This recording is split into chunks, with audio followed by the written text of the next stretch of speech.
Assalamualaikum dan salam sejahtera. Saya Atika Nazirah binti Mustafa, nombor Kametrik 146683. Okey, kami dari kumpulan Shining Aurora akan membentangkan tentang apa itu sistem terbuka, tertutup dan juga terpencil. Okey, baiklah. Konsep sistem merujuk kepada satu set angkubah ataupun unsur fizikal yang saling berinteraksi antara satu sama lain bagi membentuk satu sistem yang kompleks dalam mencapai tahap keseimbangan. Okey, terdapat 3 jenis sistem, iaitu sistem terbuka, sistem tertutup dan juga sistem terpencil. Sistem terbuka merujuk kepada pertukaran kedua-dua jisim dan tenaga antara sistem tersebut dengan persekitaran fizikalnya. Manakala sistem tertutup merupakan sistem yang akan berlaku perubahan tenaga dalam satu-satu sistem, tetapi tidak berlaku perubahan jisim atau tenaga, atau kita boleh katakan bahawa jisim tidak keluar masuk dengan persekitaran fizikalnya. Dan sistem yang ketiga adalah sistem terpencil. Okey, sistem ini merupakan satu sistem yang mempunyai sempadan tertutup yang tidak membenarkan keluar masuk jisim dan tenaga dengan persekitaran fizikalnya. Okey, itu sahaja daripada saya. Seterusnya saya akan menyerahkan pembentangan ini kepada pembentang seterusnya, iaitu Muhammad Hakim. Sekian, terima kasih. Saya Muhammad Hakim bin Abdul Hamid, bernombor metrik 148763. Saya akan menerangkan berkenaan dengan sistem tertutup. Sistem tertutup mempunyai sempadan tertutup atau tertentu, di mana sistem ini hanya membenarkan tenaga sahaja yang masuk ataupun keluar ke dalam sistem ini dan tidak membenarkan pertukaran bahan berlaku. Jika dilihat di dalam gambar rajah yang telah ditunjukkan di dalam slide, kita dapat lihat hanya tenaga sahaja yang dapat keluar ataupun masuk ke dalam sistem ini.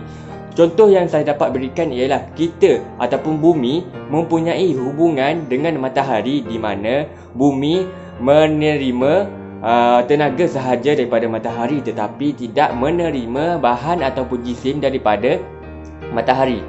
Saya akan menyerahkan pembentangan kepada pembentang seterusnya, iaitu Nur Izzah Anis, untuk memberikan contoh yang lebih jelas berkenaan dengan sistem tertutup.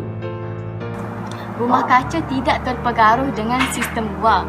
Rumah kaca diperbuat daripada plastik ataupun gelas dan menjadi panas disebabkan oleh radiasi elektromagnetik daripada cahaya matahari yang akan memanaskan tumbuhan, tanah dan juga barangan lain di dalam rumah kaca. Kaca di dalam rumah kaca bertindak sebagai medium pemindahan yang memilih frekuensi spektrum yang berbeza. Kesannya tenaga ditangkap di dalam rak kaca yang akan memanaskan tumbuhan, dan di dalamnya dipanaskan juga udara ke tanah dan udara naik ke atas lalu mengalir keluar. Rumah kaca bekerja dan menangkap radiasi elektromagnetik dan mencegah konveksi. Rumah kaca melindungi tanaman daripada panas dan sejuk yang berlebihan, serta melindungi tanaman daripada kotoran debu dan blizzard, dan melindungi daripada hama. Pengawalan cahaya dan juga suhu mengubah tanah yang tidak subur menjadi subur. Rumah kaca memberi negara persediaan bahan makanan di mana tanaman dapat ditambah. Hidroponik juga dapat digunakan untuk di dalam rumah kaca untuk kegunaan ruang yang lebih efektif. Saya Nur Hafizah Izzati binti Ismail akan menyambung perbentangan daripada rakan saya Izzah Anis. Saya akan menjelaskan mengenai tajuk sistem terbuka. Sistem ini akan membenarkan input dan juga output, iaitu tenaga dan jisim untuk keluar masuk melaluinya. Sistem ini akan terus beroperasi dan bergerak sehingga mencapai tahap maksimum. Apabila telah sampai pada tahap yang maksimum, input dan juga output tenaga dan bahan ini akan mencapai tahap keseimbangan. Kebiasaannya ini, sistem ini akan didapati dalam semua skala alam sama ada secara mikro atau makro. Sebagai contoh, sistem hutan, sistem ekologi, sistem lautan dan juga sistem tasik. Sekarang saya akan menyerahkan pembentangan ini kepada Siti Aisyah. Assalamualaikum warahmatullahi wabarakatuh. Saya Siti Aisyah binti Abdul Qadir ingin menyambung pembentangan kawan saya Hafizah Izzati mengenai contoh sistem saliran.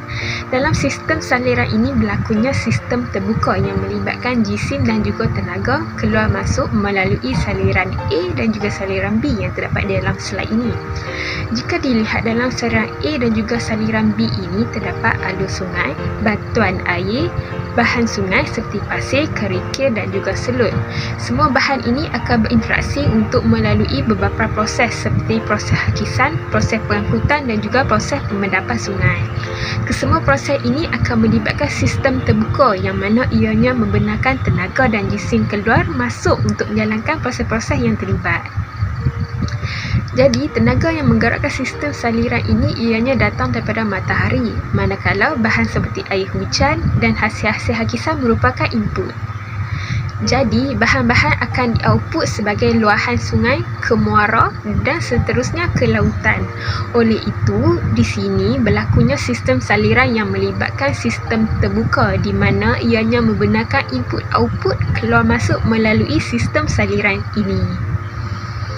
Saya Siti Nur Aisyah binti Cik Sulaiman, nombor matrik 149027, ini menyambung pembentangan daripada kawan saya. Topik yang diberi ialah sistem terpencil. Sistem terpencil ialah sistem yang tidak ada sebarang bentuk interaksi antara angkubah-angkubah dengan alam sekitar melepasi sempadan sistem. Sistem terpencil ini mempunyai sempadan yang tertutup dan tidak membenarkan keluar atau masuk jisim dan tenaga dengan persekitarannya. Sistem terpencil juga tidak berupaya bertukar tenaga atau dengan bahan alam sekitarnya atau dengan sistem-sistem lain. Sistem ini juga tidak mempunyai input tenaga dan bahan dari luar sistem ke sistem ini. Seterusnya, saya akan menyerahkan pembentangan ini kepada saudari Siti Nur Saharah untuk menyambung pembentangan seterusnya. Okey, baiklah, saya akan menyambung pembentangan daripada kawan saya iaitu Siti Aisyah. Okey, baiklah, nama saya Siti Nur Saharah. Okey, baiklah, saya akan menerangkan tentang contoh sistem terpencil. Okey, seperti yang diterangkan oleh saudari Aisyah sebentar tadi, bahawa sistem terpencil ini dia tidak membenarkan sebarang jisim ataupun tenaga memasukinya. Okey, contoh yang akan saya berikan kepada anda ialah seperti yang kita tahu, sistem terpencil ini dia tidak berlaku di dunia semula jadi dan ia tidak wujud di dunia semula jadi. Okey, jadi sistem terpencil ini dia hanya terdapat di dalam makmal. Itu seperti kita lihat itu sistem makmal yang mana ia menjadi tempat uji kaji bahan, tenaga dan sebagainya di dalam makmal itu sahaja.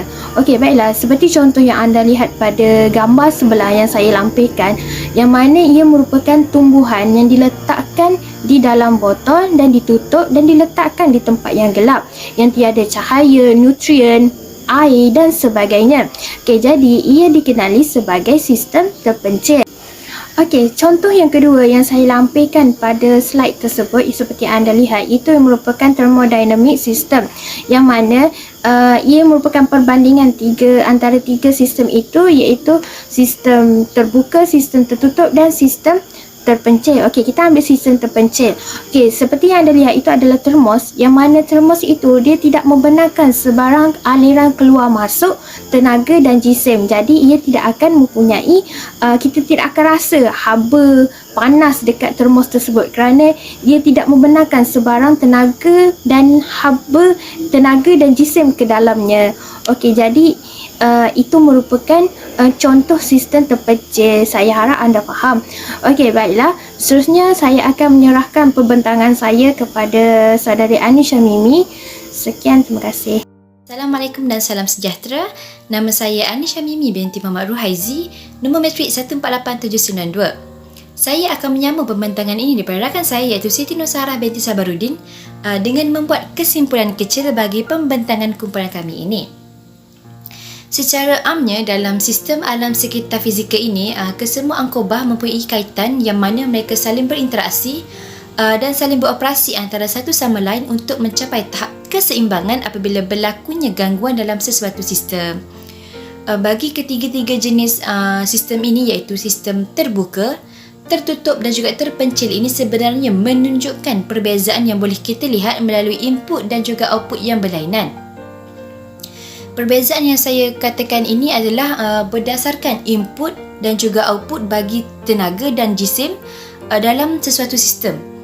Berdasarkan pembentangan rakan-rakan saya tadi, secara ringkasnya apa yang boleh saya katakan adalah sistem terbuka, ia berlakunya input dan juga output bagi kedua-duanya, iaitu tenaga dan jisim. Bagi sistem tertutup pula, hanya membenarkan tenaga sahaja, manakala bagi sistem terpencil, ia tidak membenarkan berlakunya sebarang input dan juga output kerana mempunyai sempadan yang tertutup. Itu sahaja daripada kumpulan kami. Sekian, terima kasih.